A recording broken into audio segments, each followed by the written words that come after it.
Every generation believes it is living in the most stable time in history. Governments promise stability, banks promise safety, currencies promise value, and ordinary people accept these promises because the alternative is uncomfortable. The alternative is admitting that the systems holding our lives together may not be nearly as permanent as they appear, but history tells a very different story. Empires rise with confidence. Economies expand with optimism. And then, slowly or suddenly, the systems people trusted begin to crack. Savings disappear. Currencies collapse. Institutions fail. And what once looked like a permanent financial structure turns out to be nothing more than a fragile agreement built on trust. The illusion of permanence is one of the most dangerous beliefs in finance because money is not a physical law of nature. It is not a mountain or a river. Money is belief, and belief can vanish overnight. That is why history is such a powerful teacher. Every financial collapse leaves behind clues, patterns that reveal what survives and what disappears when the illusion finally breaks. And if you study those patterns carefully, one thing becomes very clear. The people who survive these disasters are rarely the ones who trusted the system the most. They are the ones who questioned it first, hundreds of years ago. Long before modern banks and digital money existed, merchants across continents relied on coins made from precious metals. These coins carried value not because a government promised it, but because the metal itself was valuable. Gold and silver moved across trade routes that connected distant civilizations. Markets trusted these metals. Traders accepted them without hesitation. For a long time, this system created stability, but rulers soon realized something dangerous. If they could slightly reduce the amount of precious metal in each coin, they could produce more coins without actually increasing real wealth. At first, the changes were small. A tiny reduction in silver, a slightly thinner gold coin. Most people didn't notice, but over time the difference became impossible to ignore. Coins that once held real value became diluted. The metal content shrank while the number of coins in circulation exploded. Trust began to fade. Merchants started weighing coins instead of accepting them at face value. Prices rose as people demanded more coins for the same goods. Eventually, the currency that had once powered trade across regions became unreliable, and with that loss of trust, economic stability vanished. But not everyone was destroyed by this collapse. Some merchants had quietly converted their wealth into land, gold bars, or goods that could not be diluted. Their wealth survived while others watched their savings evaporate. That moment revealed one of the oldest lessons in economic history. Governments may create money, but they cannot easily create real value, and when the gap between the two becomes too large, reality eventually wins. But financial crises do not always begin with political manipulation. Sometimes they begin with forces far beyond anyone's control.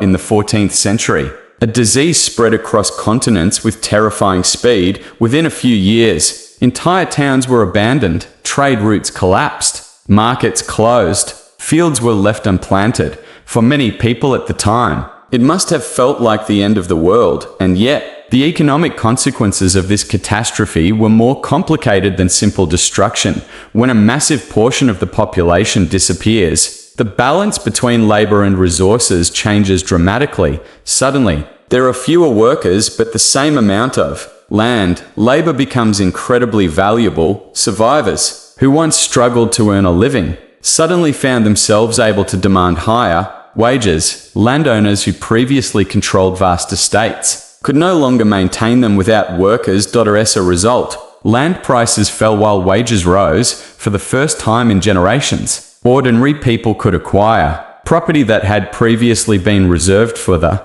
elite. The tragedy reshaped society, and it demonstrated another brutal economic truth. Crises often redistribute wealth rather than simply destroying it. Those who enter a crisis with reserves, whether money, assets, or skills, often emerge stronger. Those who begin with nothing face the harshest consequences. This pattern has repeated itself throughout history. Whenever disaster strikes, the gap between preparation and vulnerability becomes painfully visible. Economic collapse can also begin in places that seem too powerful to fail. Throughout history, financial institutions have often appeared invincible. Large banks lend to governments, finance international trade, and manage enormous wealth. Their reputation creates the illusion that they are stable by nature, but history repeatedly proves that size does not guarantee safety. There have been moments when powerful banking networks collapsed, almost overnight, after borrowers failed to repay massive debts. Depositors who believed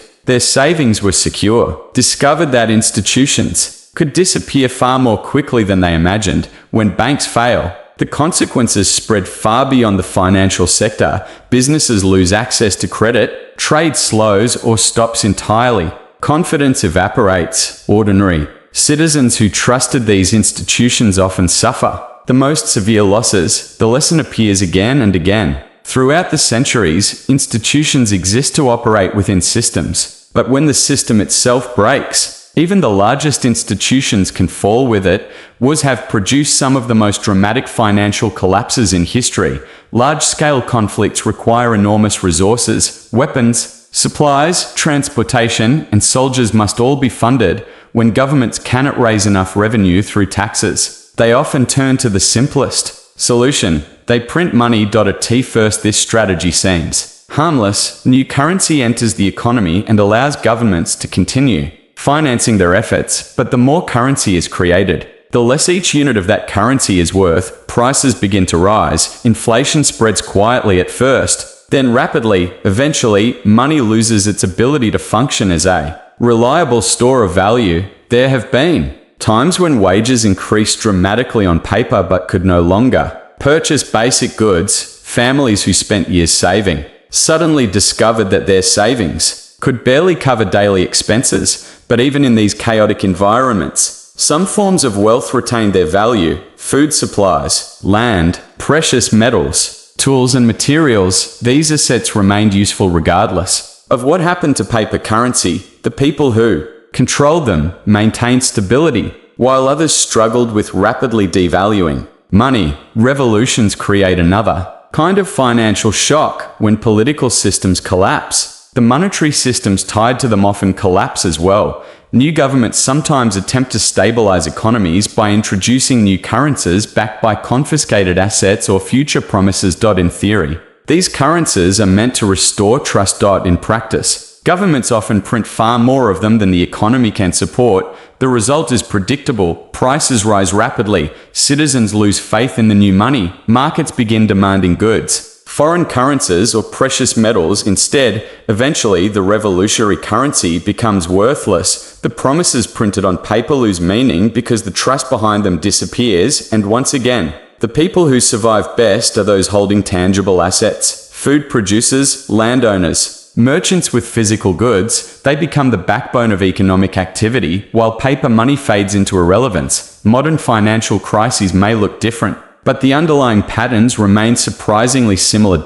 In recent decades, entire national banking systems have frozen during economic emergencies. Depositors suddenly found themselves unable to withdraw their own money. Currencies lost massive portions of their value in a matter of months. People who had worked their entire lives to build savings discovered that those savings could no longer provide security. Meanwhile, individuals who held foreign assets, diversified investments, or physical resources often fared better. They were not immune to the crisis, but they had options, and in financial collapse, options are everything. By now the pattern should be impossible to ignore. Across centuries and continents, economic systems repeatedly encounter moments of extreme stress. Currencies weaken, institutions fail, confidence evaporates, but certain forms of resilience appear again and again. Real assets, diversification, liquidity, practical skills. These elements provide stability when abstract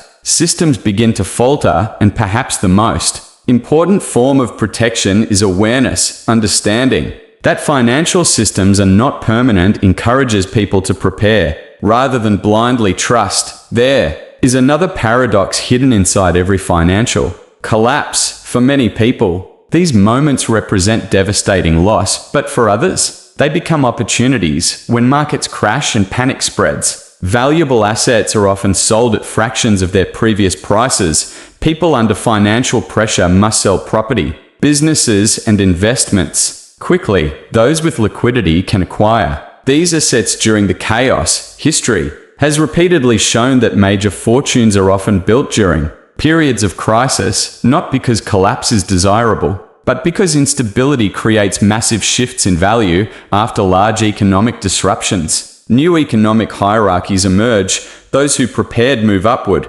Those who relied entirely on fragile systems fall behind. But wealth is not only about assets. It is also about capability. Throughout history, the individuals who adapted best during economic turmoil were not always the richest. Beforehand, they were the most useful. Farmers, who could produce food, builders who could construct homes, merchants, who could move goods between